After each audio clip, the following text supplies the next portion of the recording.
आज हम प्रैक्टिकल देखने जा रहे हैं जी हेलिकल स्प्रिंग क्या होता है। हेलिकल के प्रैक्टिकल्स में हेलिकल स्प्रिंग के प्रैक्टिकल में जो सबसे पहले हमने देखना है वो हमने देखना है कि जो हमारे पास पॉइंटर होता है इस पॉइंटर की इनिशियल पोजीशन क्या है। अभी हमारे पास पॉइंटर है, अब इसमें वेट है। अगर मैं वेट को यहाँ से अनलोड कर देता हूँ यहाँ से, तो अब ये देखें ये पॉइंटर है। अब ये सारे का सारा पॉइंटर है, पेन है, ये पेन कहलाएगा जिसका वेट 50 ग्राम्स है।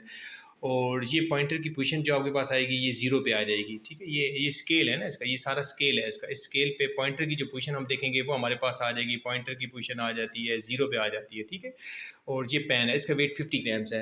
इनिशियल पोजीशन हम यहाँ पे जो देखेंगे वो हमारे पास ज़ीरो है, इनिशियल पोजीशन इसकी ज़ीरो आ जाती है। अब इसी वजह से हम यहाँ देखेंगे कि जब हम रीडिंग लेते हैं इनिशियल कैलकुलेशन ऑब्जर्वेशन में, initial position of the pointer जो हम लेंगे L not that will equal to 0 centimetre आ जाएगी। वैल्यू ऑफ जी कांस्टेंट है, ये आपके पास 980 सेंटीमीटर पर सेकंड होता है, जैसे 9.8 मीटर पर सेकंड स्केल लिख लेंगे। वेट ऑफ द पेन हम पहले डिस्कस कर चुके हैं, वेट ऑफ द पेन जो है ये है 50 ग्राम्स है। तो इसको हमने कन्वर्ट कर लिया, 50 ग्राम्स को केजी में कन्वर्ट किया तो ये हमारे पास आ जाएगा 0.0510। और फिर आगे क्योंकि वेट है तो W equal to M G, W equal to M G math है ना हमारे पास, ये मैथ है और ये जी की वैल्यू हमने इसलिए ली है।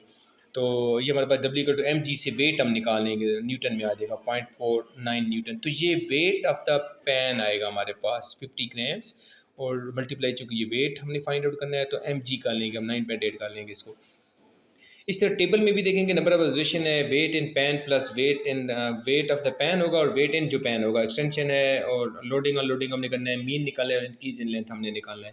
अभी देखिए हम सबसे पहले अगर इसमें करते हैं पॉइंटर, ये हमारे पास जो पेन है इसके अंदर अगर हम सबसे पहले 50 ग्राम्स, ये मैंने 50 ग्राम्स डाला है। अभी देखिए ये पेन के अंदर जो वेट है, अगर आप वेट को गौर से देखें ना तो इस वेट के ऊपर लिखा होगा 50 ग्राम्स लिखा होगा, इसके ऊपर 50 ग्राम्स होना चाहिए। हाँ ये 50 ग्राम, अब देखेंगे 50 ग्राम्स लिखा हुआ है इसके ऊपर। ये अगर हम यहाँ से देखें ये 50 ग्राम्स है, ये 50 ग्राम्स वेट है इसका। अब ये हम इसे पेन में डालेंगे और नेक्स्ट हम रीडिंग नोट करेंगे। आप देखेंगे अगर इसकी पॉइंटर पे देखेंगे तो 1.8, तो ये हमने 1.8 नोट कर ली। और अब जब इसे नेक्स्ट लोडिंग अनलोडिंग करेंगे तो ये 1.8 जाएगा, लोड करेंगे तो 3.6 हो जाएगा, अनलोड करेंगे तो 1.8 हो जाएगा। इन दोनों रीडिंग का हम मीन पोजीशन रीडिंग ले लेंगे, मीन रीडिंग ले लेंगे, ये 1.8 आ जाएगा। और इसको इनिशियल जो हमारे पास रीडिंग है ना पॉइंटर की, उसमें से माइनस करेंगे तो 1.8 आ जाएगा।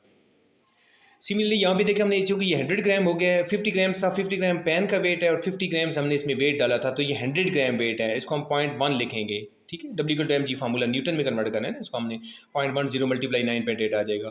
इस तरह हम 150 मजीद इसमें जब हम ऐड करते हैं, आप देखें 150 मजीद इसमें ऐड किया जाएगा। जब 150 मजीद इसमें हम ऐड कर देते हैं तो ये हमारे पास अब नेक्स्ट जो हमारे पास बनेगा ये बन जाएगा 2 पॉइंट, अब मजीद देखेंगे तो आप इसका जो नेक्स्ट आएगा हमारे पास 3.6 पे चला जाएगा, ये 3.6।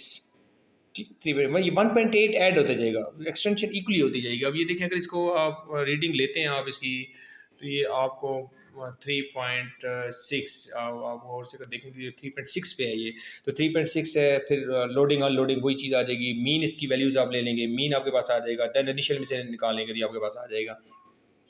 ऐसा 150 अगर मजीद हम ऐड कर देते हैं, अब 50 ग्राम सॉरी 50 ग्राम मजीद अगर हम इसमें ऐड करते हैं तो ये हमारे पास बन जाएगा 150 बन जाएगा। अब ये 150 ग्राम्स बन जाएगा। और उस हिसाब से अगर आप वेट इसकी इसके देखेंगे, आप इसकी लेंथ देखते हैं आप इसकी, तो ये आपके पास आ जाएगा 7 पॉइंट आपके पास आना चाहिए, सॉरी 5.4 आ जाएगा, ये 5.4 आ जाएगा। ठीक है, तो ये हमारे पास इसका मीन ले लेंगे और आगे इसकी वैल्यूज ले लेंगे। तो सिमिलरली आप इसे 250 ग्राम्स ले लेंगे, 300 ग्राम्स ले लेंगे, रीडिंग इसकी 7.2 9 मीन निकालेंगे और रीडिंग निकालेंगे। इन तमाम की रीडिंग निकालने के बाद हमने क्या करना होता है, ग्राफ को स्केच करना होता है। ये फोर्स और जब हमारे पास एक्सटेंशन आती है इसके दरमियान हमने ग्राफ स्केच करना होता है ये इसका।